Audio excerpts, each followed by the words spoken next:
Ето истината, можеш ли все още да играеш и да се забавляваш? Питам те това, защото по-добре от всеки друг знам какво е, когато илюзиите се разпаднат, когато лъжите, изкривяванията и тежестта на това да виждаш твърде много станат непоносими. Сълзите ти са доказателство за това, не слабост, а честност. И искам да чуеш това. Не е нужно да носиш всичко сам. Писанието казва: възложете всичките си грижи на Него, защото Той се грижи за вас. И за това има причина. Когато оставиш тежестта в нозете на Бог, правиш място нещо друго да се издигне. Помисли за движение, упражнения, спорт, за всичко, което те предизвиква. Началото винаги е най-трудно.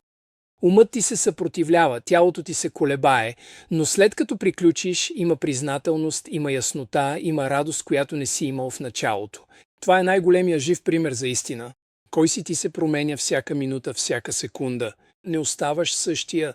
Ти се развиваш чрез ангажираност, чрез действие и чрез смелост.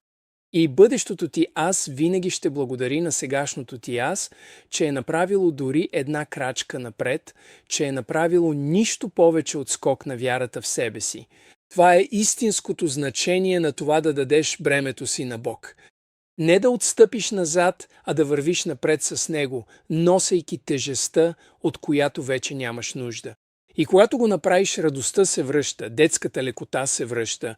Спомняш си, че все още можеш да играеш, да се смееш, да живееш с удивление. Това наистина е цялата истина, от която се нуждаеш. Не защото живота е лесен, а защото вече не се преструваш, че си толкова малък, че да бъдеш смачкан от него. Така че, ако днес ти е трудно, остави товара, продължи напред въпреки всичко и вярвай, че Бог те среща в стъпката, която правиш, а не в тежестта, която носиш. Споделям това, защото съм го преживял и ако е помогнало на мен, със сигурност може да помогне и на теб.